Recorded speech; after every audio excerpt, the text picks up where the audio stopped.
আসসালামু আলাইকুম ওয়া রাহমাতুল্লাহি ওয়া বারাকাতুহু। আমি ডক্টর শাহ মোহাম্মদ আমানুল্লাহ আজকে যাওয়ার জন্য যে মরহুমের জন্য আপনারা দোয়া সকলে শরীক হয়েছেন। মাহমুদুল্লাহ আমার পিতা, এখানে উপস্থিত আছে আমার আপনার ছোট ভাই ইঞ্জিনিয়ার আদনান মাহমুদ, আমার ছোট বোন, বড় হাজবেন্ড তানভীর ইসলাম এবং আমাদের সন্তানরা উপস্থিত আছে। এখানে উপস্থিত আছে আজকে আমি কৃতজ্ঞতা স্মরণ করছি বিএনপির ভারপ্রাপ্ত চেয়ারম্যান জনাব তারেক রহমান সহ অন্যান্য আমার যারা অনেক কলিগরা আছে, মেহেদি রহমান অপু, বেলায়েত সহ অন্যান্য যারা আছে, আমাদের বিভিন্ন সংগঠন এবং মূল দল ফরাদ আলীম লোনা, আমার রহমান, ইসমাইল জাহুল্লাহ এবং ড্রাইভার বিভিন্ন নেতৃবৃন্দ হারুন ভাই, শাকিল ভাই সহ সকলের যুব দলের নয়ন ভাই সহ যারা, মজনু ভাই সহ যারা আছেন এবং যাদের নাম বলতে পারেনি তারা ক্ষমা সুন্দর দৃষ্টি দেখবেন। আমরা আপনাদের কাছে সকলের কাছে কৃতজ্ঞ। আপনারা কষ্ট করে আমার আব্বার মৃত্যুর পরে তখন থেকে আজ অবধি আমার পাশে আছেন এবং আপনারা সকল ক্ষেত্রে সবু ভাই, নেওয়াজ ভাই যারা আমাদেরকে সর্বক্ষেত্রে সাহায্য করেছেন, আমরা সকলের, আমাদের পুরো পরিবার, আমরা সকলের কাছে কৃতজ্ঞ। আপনারা সকলেই দোয়া করবেন দেশ নেত্রী বেগম খালেদা জিয়ার জন্য, জনাব তারেক রহমান, ডক্টর জুবাইর রহমান, ব্যারিস্টার জাহিদুর রহমান সহ আরাফাত জামান কুকু সহ আমাদের পরিবারের সকলের জন্য। সৈয়দ ইকবাল মামুন, জনাব তারেক রহমান সাহেবের শাশুড়ি, উনি আমাকে সন্তানের প্রতি স্নেহ করেন এবং ওনারা সবসময় আমার পাশে যেভাবে আছেন, আমি ওনাদের ঋণ কোনোভাবে শোধ করতে পারবো না। আমরা সেজন্য আমার পুরো পরিবার ওনাদের আন্তরিকভাবে কৃতজ্ঞ। আপনারা সকলে ওনাদের জন্য দোয়া করবেন। আমার আব্বাকে আপনারা যারা এলাকাবাসী আছেন, আজকে এই মসজিদে এই প্রোগ্রামটি করার জন্য আপনাদের অনেক কষ্ট হয়েছে বা হচ্ছে, সেজন্য আমরা আন্তরিকভাবে দুঃখিত। আমাদেরকে আপনারা ক্ষমা করবেন এবং আমার আব্বা আপনাদের সাথে যাদের সাথে চলাফেরা করেছে তাদের সাথে চলাফেরায় যদি কখনো আপনাদের মনে কোনো রকম কষ্ট দিয়ে থাকে, আপনারা দয়া করে আমাকে আল্লাহর ওয়াস্তে মাফ করে দিবেন। এবং আমি কথা বেশি বাড়াবো না, আপনারা সকলে দোয়া শরীর পাবেন। ধন্যবাদ। আসসালামু আলাইকুম ওয়া রাহমাতুল্লাহি ওয়া বারাকাতুহু। যে ওনার অনেক স্টুডেন্ট, অনেক ছাত্র এখানে উপস্থিত আছেন, এটা ওনার জন্য একটা সৌভাগ্য মর্মের যে উনি অনেক গুণীজন পৃথিবীতে রেখে গেছেন। যেমন সন্তানদেরকে উচ্চ শিক্ষিত বানিয়ে রেখে গেছেন, তেমনি ভাবে অসংখ্য মানুষ গড়ার কারিগর তিনি ছিলেন।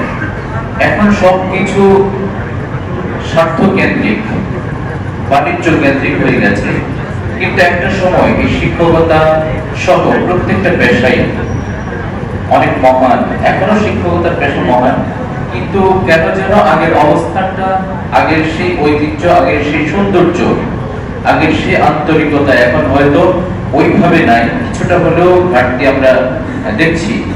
তো উনি আগের শিক্ষক ছিলেন, আমরা দেখেছি আমাদের শিক্ষকরা, আগের শিক্ষকরা, মুরব্বী শিক্ষকরা কতটা আন্তরিকতা নিয়ে, কতটা দরদ, কতটা ভালোবাসা, কতটা স্নেহ, কতটা মমতা নিয়ে ছাত্রদেরকে গড়ার ফিকির করেছেন, গড়ার চেষ্টা করেছেন সারাটা জীবন। আজকে এটাই তার প্রমাণ যে অসংখ্য ছাত্র হয়তো ওনার কথা শোনার পর আর নিজের জায়গায় স্থির থাকতে পারেনি, শত ব্যস্ততাকে পেছনে ফেলেই তারা আজকে তার জন্য এই দোয়ার যে মজলিস, দোয়ার যে মাহফিল অনুষ্ঠিত হচ্ছে, সেখানে আপনারা ছুটে এসেছেন। তবে যেহেতু আমাদের এই দোয়াটা একজন মৃত ব্যক্তিকে কেন্দ্র করে, তো মৃত্যু সম্পর্কে আল্লাহ সুবহানাহু ওয়া তাআলা আমাদের পরিষ্কার কিছু ধারণা দিয়েছেন। একে আল্লাহ রাব্বুল আলামিন বলেন, আইনামা তাকুনু ইউদরিকুমুল মাউত ওয়ালাউ কুনতুম ফি বুরুজিন মুশাইয়াদা। তোমরা যেখানেই থাকো না কেন, মৃত্যু তোমাদেরকে স্পর্শ করবেই, মৃত্যু তোমাদেরকে আঘাত করে নিবে। যদিও তোমরা দুর্ভেদ্য কোন প্রাচীর ঘেরা কেল্লাতেও যদি তোমরা লুকিয়ে থাকো অথবা আশ্রয় গ্রহণ করে, এরপর মৃত্যু থেকে বাঁচা সম্ভব না। সমস্ত ফোর্স যদি কারো পক্ষে কাজ করে, যতগুলো বাহিনী আছে সবগুলো বাহিনীকে কেউ যদি নিয়োজিত করে, নিয়োগ করে যে শুধুমাত্র তোমাদের দায়িত্ব হলো আমার মৃত্যুকে ঠেকায় রাখবা, 1 মিনিট কেউ পেছাতে পারবে? 1 মিনিটের জন্য দুনিয়ার যত প্রভাবশালী, যত ক্ষমতাশালী হোক এবং যত বড় ডাক্তার হোক, কেউই নিজের মৃত্যুকে নির্দিষ্ট জায়গা থেকে সরাতে পারবে না, এমনকি এক সেকেন্ডের জন্যও না। আমরা দেখছি কত রানিং প্রেসিডেন্ট মৃত্যুবরণ করেছে, দুনিয়া থেকে বিদায় নিয়েছে, কিন্তু এত ক্ষমতা, এত পাওয়ার থাকার পরেও মৃত্যুকে এক মুহূর্তের জন্য পিছাতে পারেনি। এটা চূড়ান্ত সত্য একটা বিষয়। মৃত্যু থেকে বাঁচতে পারাটা যদি সফলতা হতো, তাহলে রাসূল আকরাম সাল্লাল্লাহু আলাইহি ওয়াসাল্লাম মৃত্যু থেকে বেঁচে যেতেন। সফলতা হলো একটা সফল জীবন গঠন করা, সুন্দর জীবন গঠন করা, যে জীবনের শেষ প্রান্তে এসে যখন আমি বিদায় নেব, অসংখ্য অজস্র মানুষ নিঃস্বার্থভাবে ভালোবাসার প্রতিদান হিসেবে অথবা ভালোবাসার এক প্রকাশ হিসেবে আমার জন্য চোখের পানি ফেলবে, আমার দোয়া করবে, 2 ফোঁটা চোখের পানি ফেলবে। এমন জীবনই কাম্য। এমন জীবন একজন মানুষের হতে পারে না যে মানুষটা সারা জীবন এমন ভাবে চলেছে যার মৃত্যুর পর হাজারো মানুষ বলছে আলহামদুলিল্লাহ, আপদটা বিদায় হয়েছে। এর চাইতে পোড়া কপাল, এর চাইতে হতভাগা, দুর্ভাগা আর কে হতে পারে যার মৃত্যুতে মানুষ আনন্দ মিছিল করে, যার মৃত্যুতে মানুষ মিষ্টি বিতরণ করে? এর চাইতে দুর্ভাগা আর কে হতে পারে? আসুন আমরা এমন একটা জীবন গঠন করি যে বলা হয় যে এমন জীবন করিবে গঠন, মরিলে হাসিবিত করবো। কারণ যে যত কিছুই করি না কেন, যত কিছুই করি না কেন, চূড়ান্ত সত্য, একমাত্র সত্য আমাকে আল্লাহর সামনে উপস্থিত হতেই হবে। আল্লাহ সুবহানাহু ওয়া তাআলা এবারে বলেছেন যে তোমরা মান খাফা মাকাম রাব্বিহি ওয়া নাহান নাফসা আনিল হাওয়া ফাইন্নাল জান্নাতা হিয়াল মাওয়া। ওই ব্যক্তি যে আল্লাহর সামনে দাঁড়ানোকে ভয় করে, আল্লাহর সামনে দাঁড়াতে হবে এই বিষয়টাকে ভয় করে, যে ভয় করবে সে প্রতিটা ক্ষেত্রে চিন্তা করবে, প্রতিটা পদক্ষেপে ভাববে যে আমি যে পাটা ফেলছি, এই পা ফেলাটা কি আমার পক্ষে যাবে নাকি আমার বিপক্ষে যাবে, এটা আমার কল্যাণে আসবে নাকি আমাকে বিপদে ফেলবে, এই বিষয়টা প্রত্যেকেই ভাববে। তো এইরকম একটা ভাবনা নিয়ে যদি আমরা জীবন গঠন করতে পারি, তাহলে আমার দ্বারা কোনো মানুষ ক্ষতিগ্রস্ত হবে বদদোয়া দেয়। এক হাদিসের মধ্যে এসেছে রাসূলুল্লাহ সাল্লাল্লাহু আলাইহি ওয়াসাল্লামের উপস্থিতিতে সাহাবায়ে কেরাম সামনে ছিলেন, তখন একটা লাশ যাচ্ছিল সামনে দিয়ে। সাহাবায়ে কেরাম ওই লাশের ভূয়সী প্রশংসা করেছেন, অনেক প্রশংসা। এই লোকটা অনেক ভালো ছিল, মানুষের কল্যাণে কাজ করেছে, মানুষের উপকারে কাজ করতো, আমল করতো, দিনদার ছিল, অনেক প্রশংসা করেছে। আল্লাহর হাবিব সাল্লাল্লাহু আলাইহি ওয়াসাল্লাম এর জবাবে বলেছেন ওয়াজাবাত। এই শব্দটাই ব্যবহার করেছে, ওয়াজাবাত। আবার আরেকজন ব্যক্তির লাশ যাওয়ার সময় উপস্থিত মানুষ তার দুর্নাম করলে, এই লোকটা ভালো ছিল না, মানুষ কষ্ট দিত, কেউ শান্তিতে থাকতো না, এর মৃত্যুতে মানুষ আজকে খুশি, বিপদ থেকে বেঁচেছে। এইসব দুর্নাম শোনার পরে আল্লাহ রাসূল সাল্লাল্লাহু আলাইহি ওয়াসাল্লাম বলেন ওয়াজাবাত। তখন একই শব্দ ব্যবহার করেন। সাহাবায়ে কেরাম কৌতূহলী বলেন, খুব স্বাভাবিক যে 2 গুণের 2 জন ব্যক্তি, একজন তো খুব ভালো গুণের মানুষ ছিল, তার ক্ষেত্রে যে শব্দ রাসূল প্রয়োগ করেছেন, আবার আরেকজন বিপরীত চরিত্রের মানুষ, তার ক্ষেত্রে একই শব্দ প্রয়োগ করেছেন। এর কারণ কি? সাহাবায়ে কেরাম কৌতূহলী প্রশ্ন করলেন।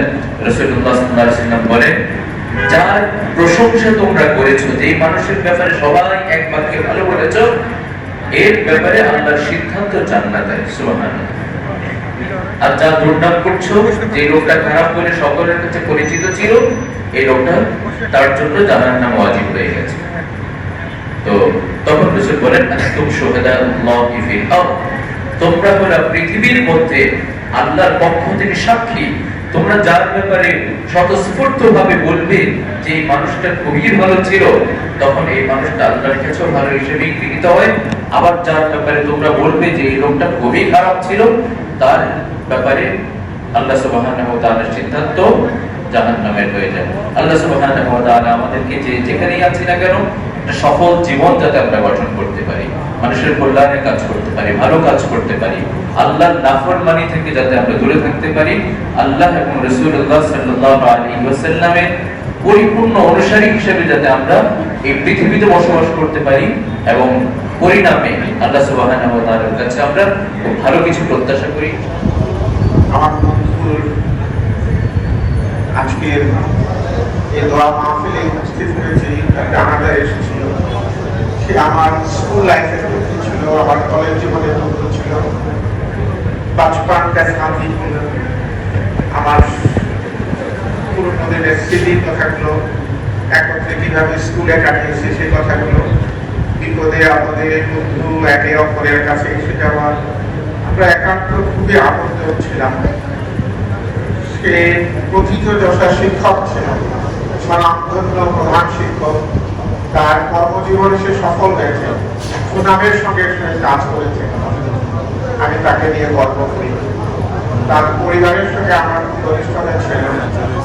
আমি তার ছোট ছেলের বিয়ের ওকালতি করেছি, উপস্থিত হয়ে আমাকে আমার বাসা গিয়ে নিচে থাকতে হবে। তার এই দিনে তার জন্য বোন কাঁদে, পরিবারের সবাই কাঁদে।